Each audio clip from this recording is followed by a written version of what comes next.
Guys, have you ever heard of a company creating its own competition to insanely reduce the chance of any other competition to emerge in the market? Yes, I am talking about the very same Indian classical pencil brand Nataraj, owned by Hindustan Pencils Limited, using which our childhood passed scribbling up in papers, writing in classworks and homeworks, and also sometimes drawing.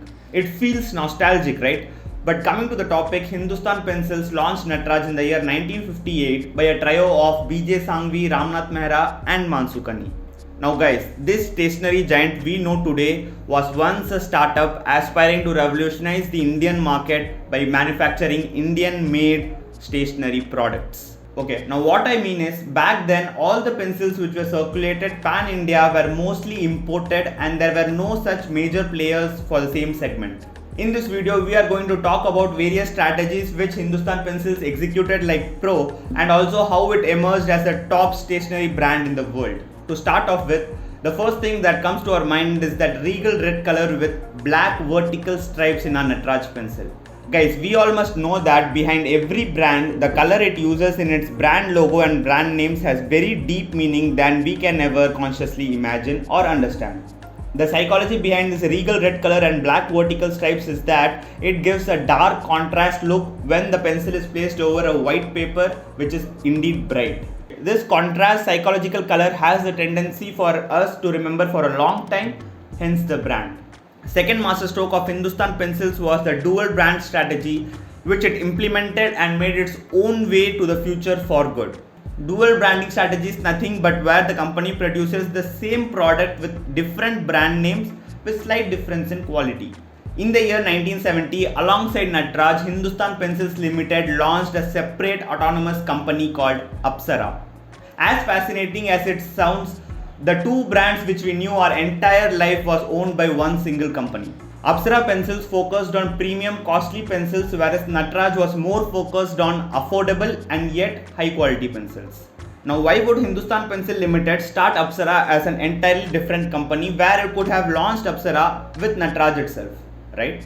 The reason behind this brilliant business decision was to acquire customers from all category and to enter a completely different segment of pencil market, which was professional drawing pencils.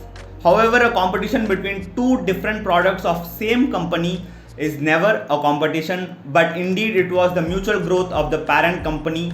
And guys, believe me, this was simply brilliant strategy. Now the third master stroke was the advertisement strategy. An enduring memory from our childhood is an advertisement in which different pencil brands race each other with the Nataraj pencil emerging the winner and the tagline, Nataraj Fir Se Champion. I personally don't think any other pencil brand have created such remembering ad till date, and adding to the fact that the Nataraj 621 HB pencil was the most popular and still is the most popular brand in Indian market. Apart from Nataraj and Apsara, there are no such brands which could give competition to these two particular brands, I guess. Among the 80% market of branded pencils, Nataraj and Apsara itself covers more than 65% of market. Speaking of this humongous market share, what would be the production capacity of this company? Do you have any guess? Well, don't put your brain in it. I have covered this for you. Hindustan Pencil Limited has over 10 factories in 5 different locations all over India. The company claims to produce 8 million pencils, 1.5 million sharpeners, 2.5 million erasers, 0.2 million rulers and 1 million pens every day, which is really huge amount to produce. Not only in production, the company even exports its stationery products to 50 different countries, making them a globally recognized brand. Now, in my mind, what I felt while researching about the company was how much would a company of this scale deplete the natural resources like wood for manufacturing pencil.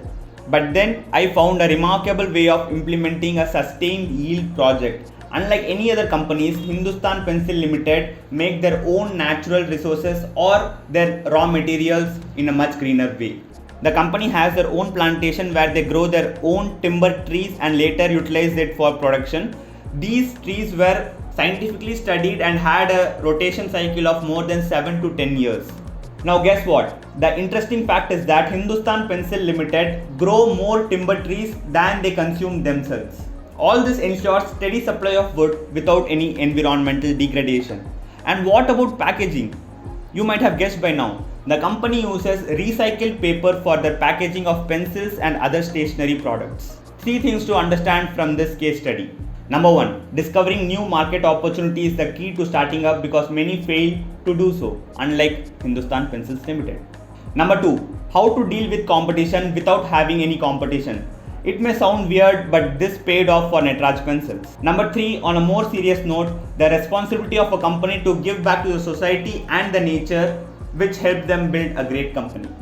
Had you found something useful from this video? Then hit the like button so that it could reach many other people, and also check out my other case studies. While doing so, click the subscribe button to get more such videos. Until next time, one life, many experience.